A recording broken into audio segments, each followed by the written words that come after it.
25 years ago, a small group of idealistic dreamers sought to create an artistic voice.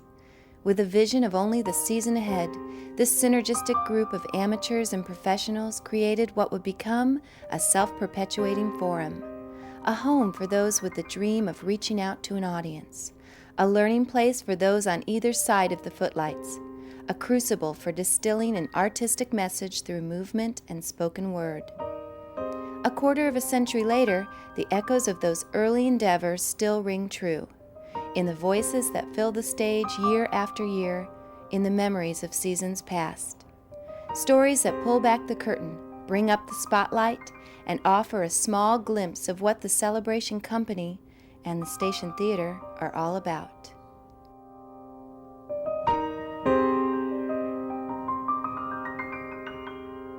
You sort of take out these stories and these memories and things, and you sort of share them with, new people or the same people, and it's just, you just laugh all over again at the same stuff we've been laughing at for 20 years.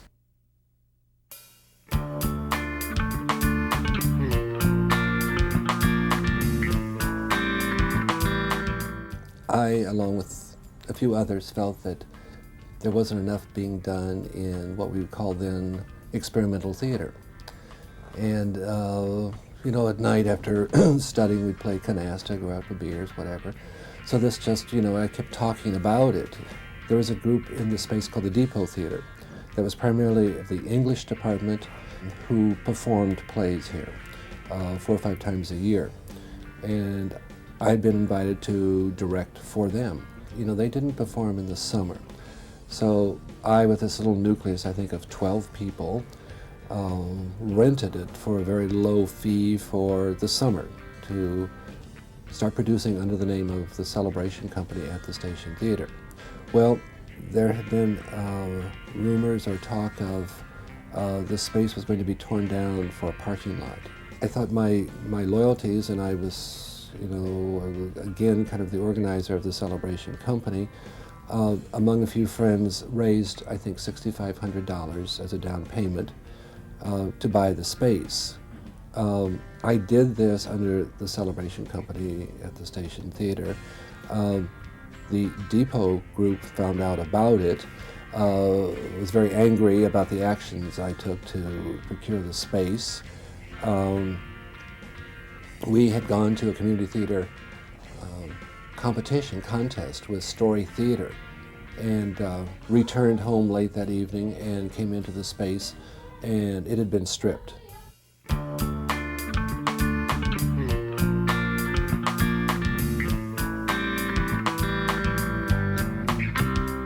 We had so much energy then, and we had such a desire to really live this dream, and we really, we embarked on doing this for a summer project, and then the next year. Well, it grew and it kept growing. At the time, back in the 70s, it was a very small company. Rick Orr, Ann Chaplin, Gary Ambler, myself, Karma, Rona Taylor, Judy Taylor, Cheryl Carabelli, Steve King came towards the end. It was just like family. People seemed to care about each other. Not only that, but they cared about the productions. There is that sense of core, so once you've worked at the station, people come back, or they feel like they're always a station or a Celebration Company member. We would have a big part in one show. The next show, we'd be running lights. The next show, we'd be the stage manager. The next show, we'd be chorus. Next show, we'd have a big part, and we would do them back to back to back to back to back.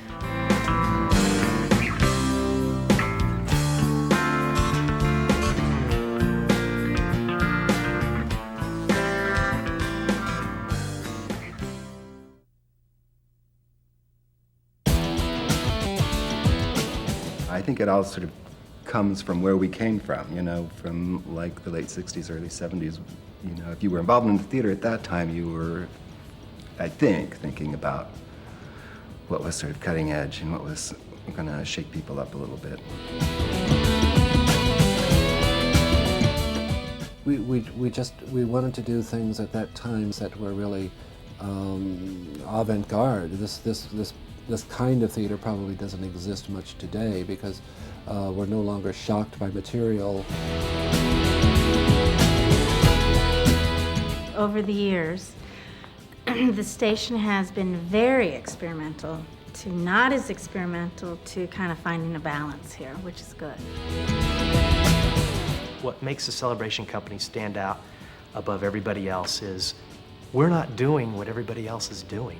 We're challenging an audience. We're challenging an actor. My favorite type of show is the kind that I'm working on now for the summer, Tales of the Lost Formicans. It's new, it's different. We really haven't deviated that much from the original intent, and therefore we really like doing productions that have to do with political, social issues.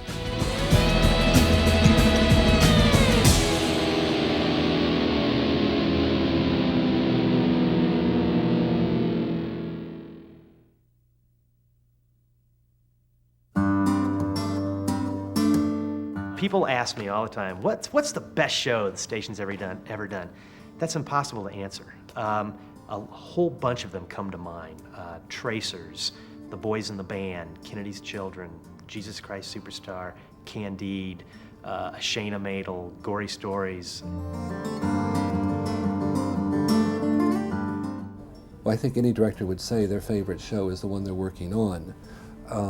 But I do have very fond memories of shows in the past, either because of the material, the challenge I was facing personally, or specific people in them, or the ensemble itself. I think The Shadow Box, too, is probably one of my very favorites, because I don't know that I've ever been involved with a cast that was closer or more cohesive. I think we really were a family. Really just about anything Steve Keen has directed. If I had to pick one of his, I'd say it probably Assassins.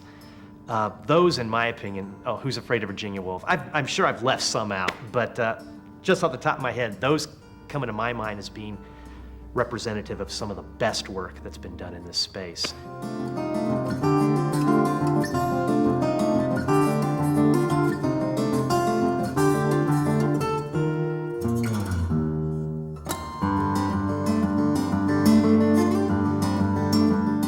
A show called Gemini, which didn't have a set before, the night before we opened, and then miraculously overnight we had 2 row houses, the backyards of 2 row houses, brick facades, 2 stories, amazing set with a telephone pole that could be climbed on. I remember people with glue guns on the floor doing brick facades or something. But the pole was not yet up, and that, of course, was my main concern, being the one who had to climb the pole. Cabaret was an example of this. We had it cast, and that didn't work out. So when the girl was let go, the master of ceremonies quit as well. Well, they thought they would get somebody else that Rick knew who had done the show before. So they called her. Would you believe she broke her leg right before? I think we had 4 days. And Rick turned to our assistant director, who was Debbie Nelson, and said, "Can you sing?" And she said, "Well, yes." He said, "Well, you're Sally Bowles." Mother Courage, which was another miracle show, because we got the music, I think, 3 days before we opened, and John Hightower came in and rehearsed them, and it was amazing.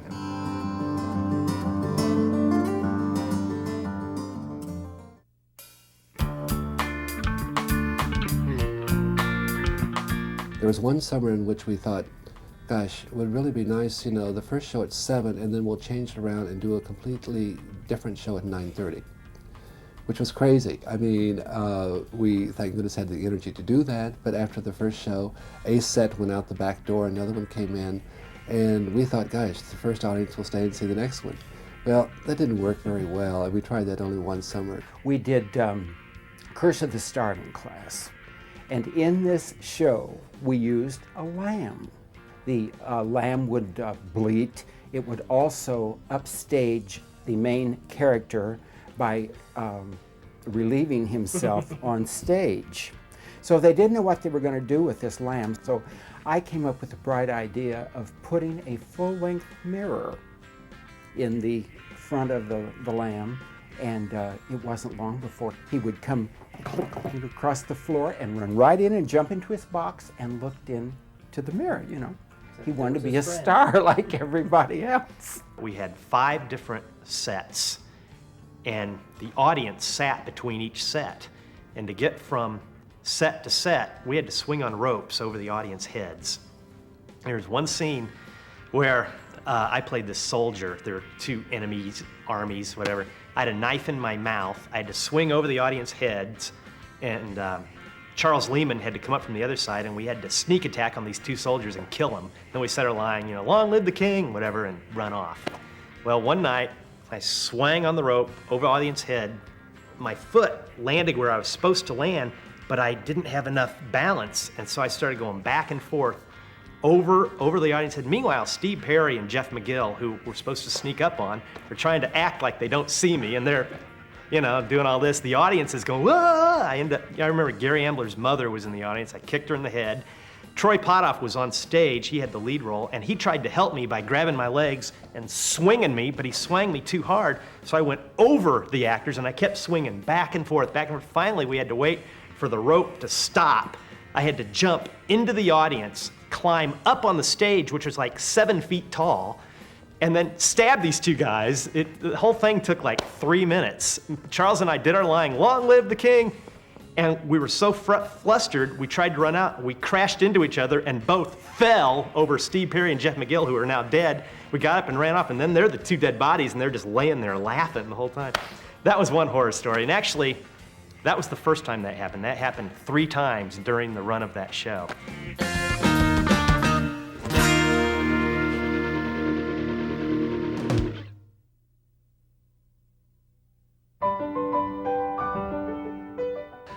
This is a place where I think, you know, a group of artists have always congregated and can do their work. What really is, to me, exciting about the space is the intimacy with the audience. And I don't think I've ever had that experience anywhere else I've ever worked. I think because the bridge between the performance and the audience is so small that if it's working, you can tell immediately. For me anyway, sets are really a challenge, and I like to somehow make this space alive. You're just inches away from whatever's being performed, and that's a great way to watch the immediacy of live theater. It keeps you honest as an actor, and you know, you can work on a larger stage and phone in a performance now and then, but you just are not able or allowed, you know, you can't allow yourself to do that when you're working in such an intimate environment.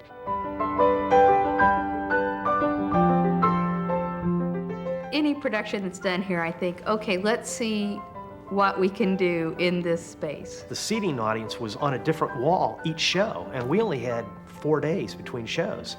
And, you know, the fun part about going to opening night was seeing where the audience was going to be and what the set was going to be. You try it and it works. Angels in America here last year. I would never have imagined that play working here, and it worked beautifully in this space. The set designer I was working with at the time said, we'll go up and use scaffolding. And the scaffolding will be the metaphor for fire escapes in New York City, et cetera, et cetera. And it worked. I've worked on this stage when we had a ton of dirt in here. There's just something extra about the challenge here of working with very little. Years ago, we had no one doing tech, and out of the blue, Bob McKee walked in. Well, Bob McKee used to be pretty much our resident lighting designer. Because of Bob, that's where I learned about theater lighting.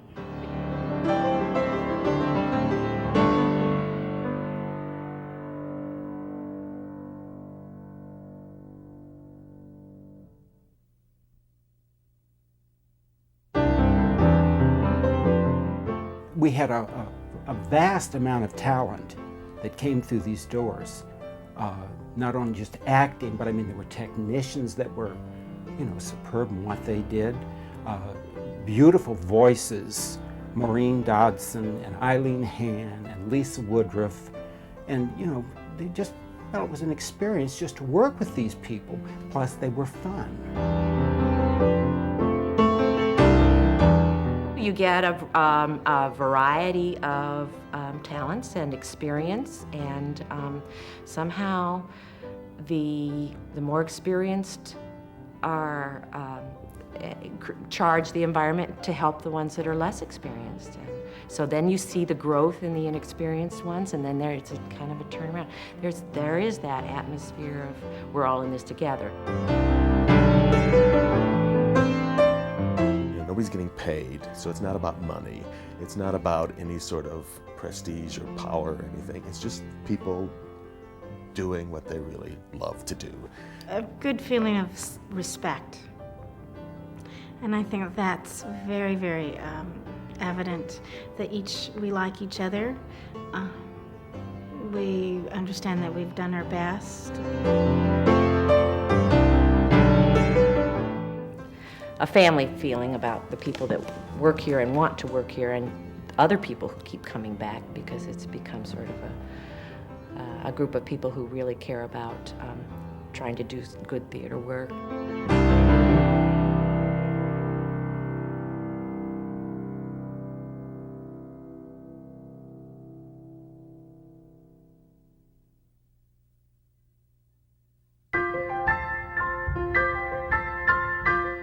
Judy Taylor represented what the Celebration Company was all about. She wasn't like a technical dancer trained in that way, but a mover. Gradually, she started doing small roles, and then she gradually started doing lead roles and great supporting roles. And this is all from having zero theater experience, and she turned into one of the best actresses that's ever been here. I think that it's always important to honor those people that have been here before. And I think that's important to remind people that are new to coming in here what went on before. Not only was she a great actress, she was just a wonderful human being. And it's hard for me to imagine there's a whole new generation of people coming in that never were on stage with her, never were backstage with her, and never got to know who she was, because she came with no experience and she walked out of here a star.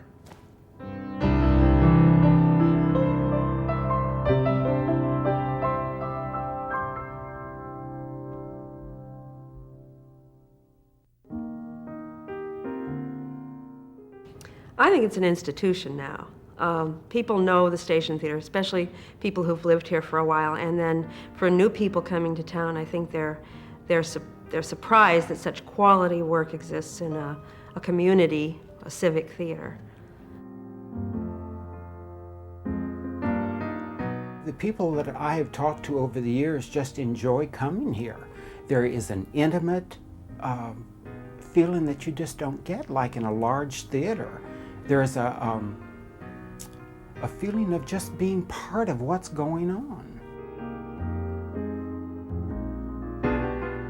I mean, I run into people who say, I saw you in the play the other night, or you run into, the parents of your school children, and they say, well, yeah, we used to go to the station, we haven't gotten there. But it's always, yeah, we used to go to the station a lot more, and we haven't gotten there lately. But it's always with a smile and knowledge that it's there, and it's, you can pretty much count on there's something going on pretty much every weekend. This place has been a great opportunity for people who want to act and direct and whatnot.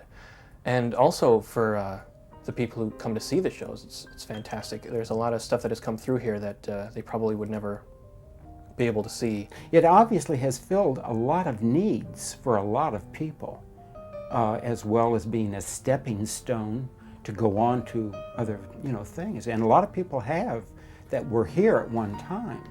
They've gone on to New York and different places and done very, very fine. There was a student of mine recently that said that she came over to see a show. And she said, "Thank you, Cindy, for telling me about it. It's the best kept secret for her over there." I have no idea. I think it exists on air because being on the board and knowing that we don't have any money, we're in the red, I've heard that so many times. And after a while I realized it's going to go on. No matter what, this little theater is going to go on. Just the history itself is enough reason to root for it being around for a much longer time. And the fact that the quality has been just so consistently high here, I hope it sticks around. I hope that the interest keeps it alive. If it doesn't, that would be a real tragedy, not just for the station, but for the community. I love having the kids involved and seeing, especially what Karma has done lately with them, involving them in the Shakespeare. What a wonderful thing. I want to stay working here, and I also want to, I think I want to do stuff in college and stuff with it. I think it would be nice to sort of come in, 20 years from now, 25 years from now, just come toddling in on some Thursday night and get my comp ticket, and see Rose Kearns do Summer and Smoke, or see Sam Ambler do The Foreigner or something. I think that'd be nice.